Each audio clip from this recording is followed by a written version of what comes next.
নমস্কার বন্ধুরা, আপনাদের স্বাগত জানাই আমাদের চ্যানেল সিমরানস ক্রিয়েটিভ কিচেন অ্যান্ড লাইফস্টাইলের আরেকটা নতুন এপিসোডে। আজকের এপিসোডে থাকছে খুব চটজলদি আর সহজ একটা রেসিপিটা অনেকেরই জানা, তবু আমরা একটু দেখালাম সহজভাবে, যাতে যারা একটু চটজলদি টিফিন বা একটু ব্রেকফাস্ট বা সন্ধ্যের জলখাবারের জন্য কিছু আইটেম খুঁজছেন তারা খুব সহজে এটা তৈরি করতে পারেন। আপনাদের জন্য আজকে রয়েছে চিড়ের পোলাও। খুব অল্প উপকরণে কিভাবে চিড়ের পোলাও তৈরি করবেন সেই রেসিপি আপনাদের সঙ্গে আজকে শেয়ার করব। তবে তার আগে যারা এখনো আমাদের চ্যানেল সাবস্ক্রাইব করেননি তারা প্লিজ আমাদের চ্যানেল সাবস্ক্রাইব করে আমাদের পাশে থাকবেন। চলুন সময় নষ্ট না করে শুরু করে দেওয়া যাক আজকের রেসিপি। এখানে আমরা চিড়ে নিয়েছি 350 গ্রাম। চিড়েটা একদম ফাইন চিড়ে নেবেন না, একটু মোটা চিড়ে নেবেন। একদম ফাইন চিড়ে নিলে কিন্তু সেটা ঘেঁটে যাবে, একটু মোটা চিড়ে হলে সেটা একদম ঝরঝরে হবে। চিড়েটাকে প্রথমেই জল দিয়ে ভালো করে ধুয়ে নিয়েছি এবং তারপরে জল ছড়িয়ে রেখে দিয়েছি। একটা আলু এরকম ছোট ছোট টুকরো করে কেটে নিয়েছি। আলুর পরিমাণটা আপনারা আপনাদের পছন্দ অনুযায়ী কম বেশি করতে পারেন। অর্ধেক গাজর, সেটাকেও এরকম ছোট ছোট টুকরো করে কেটে নিয়েছি। একটা পেঁয়াজ একদম ছোট ছোট কুচো করে কেটে নিয়েছি। আর অল্প একটু বিনস, সেটাও কুচো কুচো করে কেটে নিয়েছি। এই ভেজিটেবলসের পরিমাণগুলো আপনারা কিন্তু আপনাদের পছন্দ অনুযায়ী কম বেশি করতে পারেন। মটরশুঁটি নিয়েছি অল্প একটু, মটরশুঁটিটা সিদ্ধ করে নিয়েছি আগে।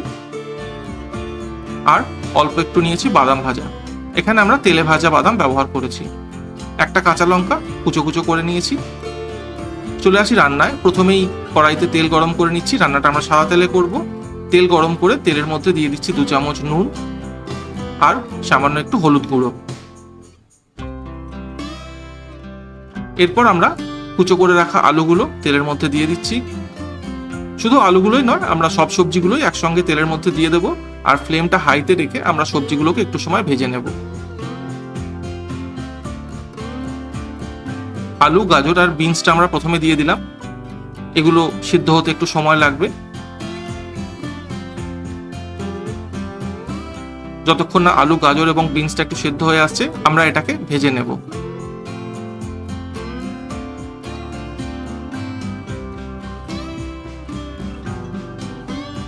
এই সবজিগুলো মোটামুটি সিদ্ধ হয়ে গেলে আমরা কুচো করে রাখা পেঁয়াজটাও দিয়ে দিচ্ছি। পেঁয়াজটা দিয়েও আমরা বেশ কিছুটা সময় ভেজে নেব, তবে পেঁয়াজগুলো একদম লাল করব না। পেঁয়াজটা যখন একটু হালকা ট্রান্সপারেন্ট হয়ে আসবে ততক্ষণ অবধি আমরা পেঁয়াজটা ভাজবো।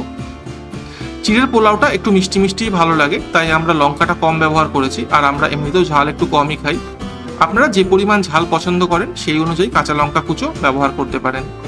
এরপর এর মধ্যে দিয়ে দিচ্ছি 1 চামচ চিনি। আপনারা চাইলে একটু কারি পাতা এই সময় ব্যবহার করতে পারেন। আমাদের কাছে কারি পাতা ছিল না, তাই কারি পাতাটা আর ব্যবহার করা হয়নি।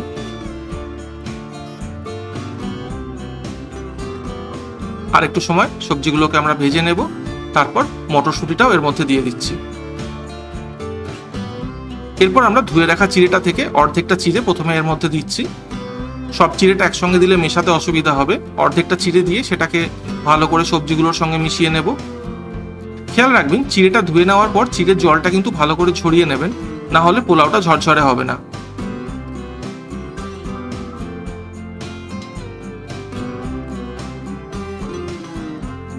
বাকি চিড়েটাও আমরা দিয়ে দিলাম। এবারে সব জিনিসগুলোকে আমরা খুব ভালোভাবে মিশিয়ে নেব।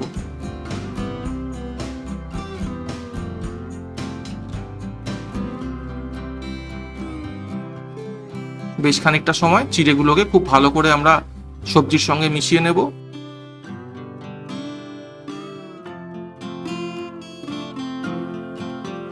এরপর আমরা ভেজে রাখা বাদামটাও এর মধ্যে দিয়ে দিচ্ছি। অল্প একটু নুন প্রয়োজন ছিল, নুনটাও আমরা এর মধ্যে দিলাম।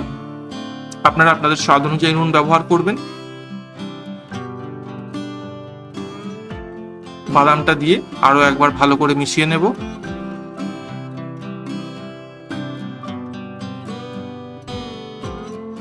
আমাদের রান্না অলমোস্ট কমপ্লিট। দেখতেই পাচ্ছেন চিড়ের পোলাওটা কতটা ঝরঝরে হয়েছে।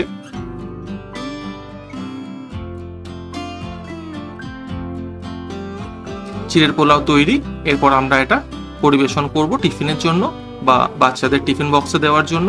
যেভাবেই হোক এটা কিন্তু খেতে খুবই ভালো লাগবে। আপনারা বাড়িতে একবার করে দেখুন। রেসিপি সম্বন্ধে যদি কোনো মতামত থাকে সেটা কমেন্টে লিখে জানাবেন। আর কি ধরনের রেসিপি আপনারা দেখতে চান সেটাও কিন্তু আমাদের লিখে জানাতে ভুলবেন না। আপনারা কোথা থেকে এই রেসিপি দেখছেন সেটাও যদি আমাদের জানান, আমরা খুব খুশি হব। আজকের ভিডিওটা যদি আপনাদের ভালো লেগে থাকে তাহলে লাইক এবং শেয়ার করতে ভুলবেন না। আর আমাদের চ্যানেল সিমরানস ক্রিয়েটিভ কিচেন অ্যান্ড লাইফস্টাইলে অবশ্যই সাবস্ক্রাইব করে আমাদের পাশে থাকবেন। আজকের মতো এখানেই শেষ করছি। আপনাদের সঙ্গে আবার দেখা হবে পরবর্তী রেসিপিতে। সবাই খুব ভালো থাকবেন। নমস্কার, ধন্যবাদ।